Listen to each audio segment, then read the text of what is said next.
Demikian juga kamu, hai istri-istri, tunduklah kepada suamimu, supaya jika ada di antara mereka yang tidak taat kepada firman, mereka juga tanpa perkataan dimenangkan oleh kelakuan istrinya, jika mereka melihat bagaimana murni dan salehnya hidup istri mereka itu. Perhiasanmu janganlah secara lahiriah, yaitu dengan mengepang-ngepang rambut, memakai perhiasan emas, atau dengan mengenakan pakaian yang indah-indah, tetapi perhiasanmu ialah manusia batiniah yang tersembunyi dengan perhiasan yang tidak binasa, yang berasal dari roh yang lemah lembut dan tentram, yang sangat berharga di mata Allah.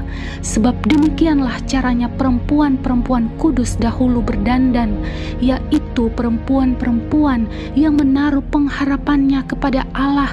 Mereka tunduk kepada suaminya, sama seperti Sarah taat kepada Abraham dan menamai dia tuannya. Dan kamu adalah anak-anaknya jika kamu berbuat baik dan tidak takut akan ancaman. Demikian juga kamu, hai suami-suami, hiduplah bijaksana dengan istrimu sebagai kaum yang lebih lemah. Hormatilah mereka sebagai teman pewaris dari kasih karunia, yaitu kehidupan, supaya doamu jangan terhalang.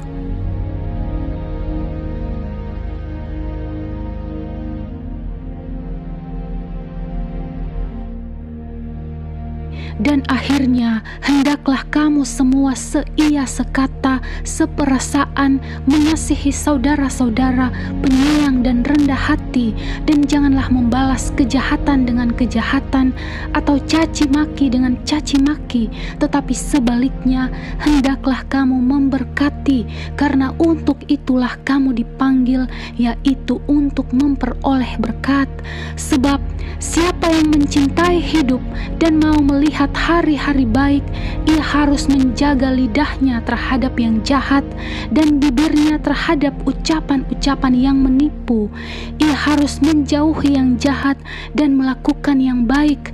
Ia harus mencari perdamaian dan berusaha mendapatkannya, sebab mata Tuhan tertuju kepada orang-orang benar dan telinganya kepada permohonan mereka yang minta tolong, tetapi wajah Tuhan menentang orang-orang yang berbuat jahat.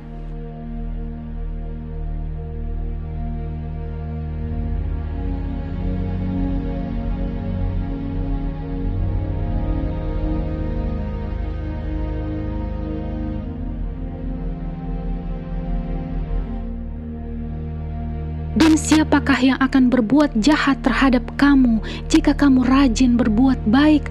Tetapi sekalipun kamu harus menderita juga karena kebenaran, kamu akan berbahagia. Sebab itu, janganlah kamu takuti apa yang mereka takuti, dan janganlah gentar, tetapi kuduskanlah Kristus di dalam hatimu sebagai Tuhan, dan siap sedialah pada segala waktu untuk memberi pertanggungan jawab kepada tiap-tiap orang yang meminta pertanggungan jawab dari kamu tentang pengharapan yang ada padamu, tetapi haruslah dengan lemah lembut dan hormat dan dengan hati nurani yang murni, supaya mereka yang memfitnah kamu karena hidupmu yang saleh dalam Kristus menjadi malu karena fitnahan mereka itu. Sebab lebih baik menderita karena berbuat baik, jika hal itu dikehendaki Allah, daripada menderita karena berbuat jahat. Sebab juga Kristus telah mati sekali untuk segala dosa kita, Ia yang benar untuk orang-orang yang tidak benar, sebab Ia membawa kita kepada Allah.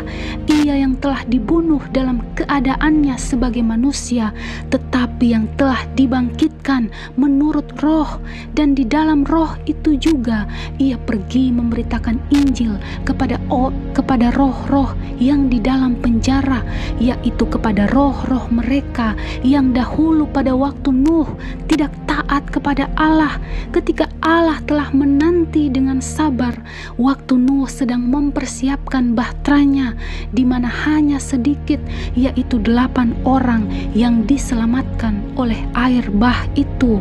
Juga kamu sekarang diselamatkan oleh kiasannya, yaitu baptisan.